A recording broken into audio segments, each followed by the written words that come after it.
कार्तिक मास के शुक्ल पक्ष की एकादशी को देव प्रबोधिनी एकादशी होती है। 12 नवंबर को भगवान विष्णु 4 महीने की नींद से जागेंगे।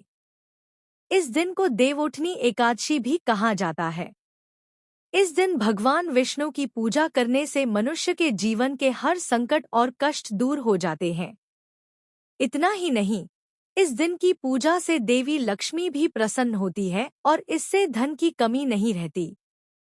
चातुर्मास के दौरान 4 महीने तक भगवान विष्णु पाताल लोक में सोने के लिए जाते हैं और इस दौरान भगवान शिव ब्रह्मांड की रक्षा करते हैं।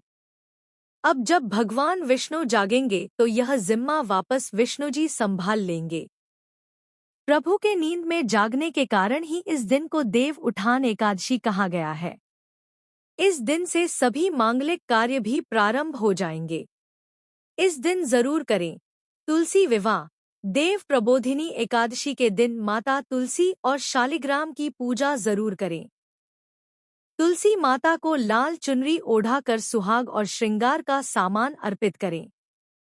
इसके बाद सिद्धिविनायक श्री गणेश सहित सभी देवी देवताओं और श्री शालिग्राम जी का विधिवत पूजन करें। एक नारियल दक्षिणा के साथ टीका के रूप में रखें और भगवान शालिग्राम की मूर्ति का सिंहासन हाथ में लेकर तुलसी जी की 7 परिक्रमा कराएं। इसके बाद आरती करें।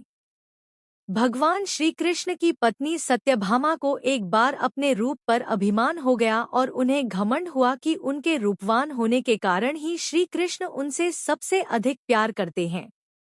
एक दिन जब नारद जी कहीं जा रहे थे कि सत्यभामा उनसे टकरा गईं और उन्होंने नारद जी से कहा कि वह उन्हें आशीर्वाद दे कि अगले जन्म में भी भगवान श्री कृष्ण ही उन्हें पति रूप में प्राप्त हों।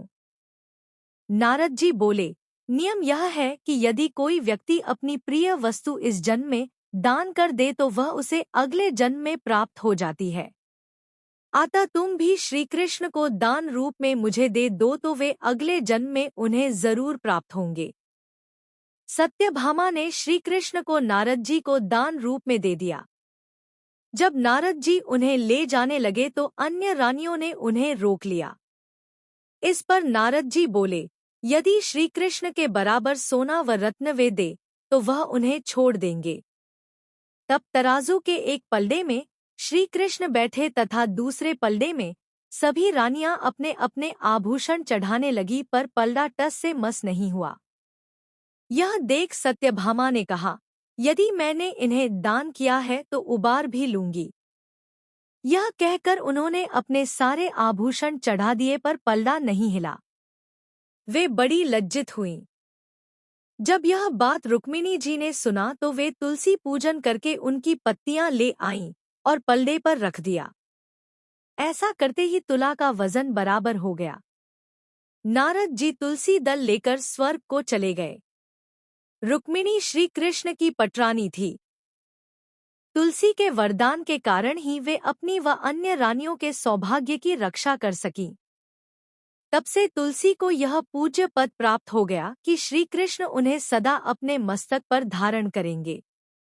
इसी कारण इस एकादशी को तुलसी जी का व्रत व पूजन किया जाता है।